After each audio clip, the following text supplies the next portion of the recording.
So this is, again, should be the last video for lecture 4. This I want to just talk about at the molecular level down to what we could see if we had the ability to see what's taking place in the beaker or the flask. So in this, I've drawn a flask adding calcium chloride to it, CaCl2. And here is my solution. Again, water is in there to begin with. So what would you see in there? So of course you would see calcium ions, and then you would see 2 chlorine ions in there. But I want us to focus a little bit more on our water molecule and exactly what's taking place with the water.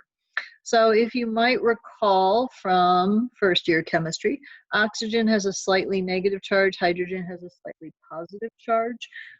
So that is going to play a role in how the calcium and the chloride are. So what I'd like you to write is chlorine in the middle, and then put your water molecules where the hydrogens are facing towards the chlorine. Because the hydrogens being positive are going to be attracted to the negative component. And then draw yourself a calcium and surround it with the water molecule, but have the oxygen part facing it, because again, the oxygen being negative.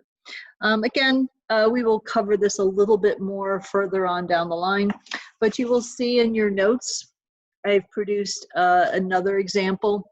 This is sodium chloride. Again, typically what you see are books put the cation and then the negative oxygen pointing towards it. And then if you have the anion here, this is chlorine, it is then surrounded by the hydrogen. So that is what I want you to kind of note. Now, for some of the problems I'm going to ask you, I just want you to put the calcium and the 2 chlorines in there. Sometimes I'm going to ask you to surround it by water. So it's just going to depend upon the situation. But I thought we could kind of discuss it here since we're talking about solutions. Now, the other drawing that I want us to talk about is with precipitation reactions.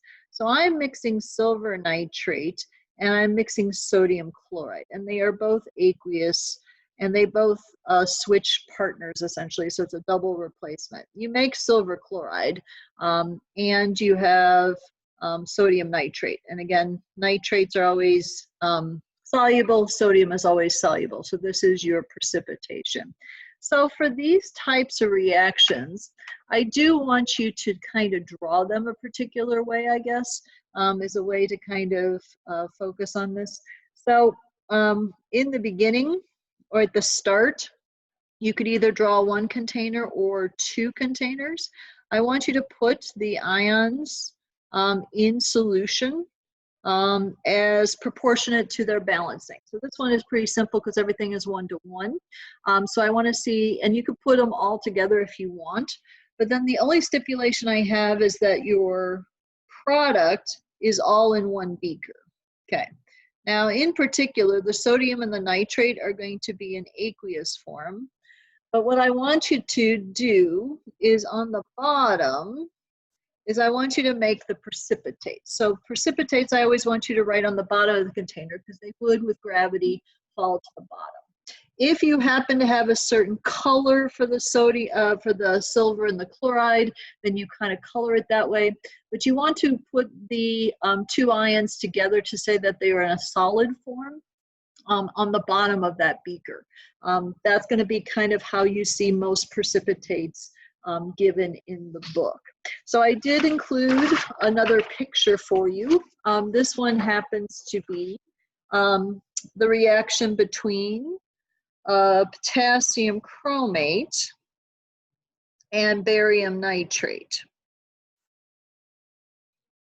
Okay, so what happens is you end up making barium chromate and then potassium nitrate, and there are 2 of them to balance it out. So what you should see in the picture here is the potassium, which is this one, and the nitrate are floating up above the precipitate, and down here you will see the barium chromate in there. Now again, since this is just one barium chromate in my balanced chemical equation, if I have two of them linked there, that would mean I need a total of 4 potassiums. So that's why you will see 4 potassiums and 4 nitrates. So I don't care how you draw it, just make sure that it is proportional to the balanced chemical equation and that you always put the precipitate on the bottom of that beaker.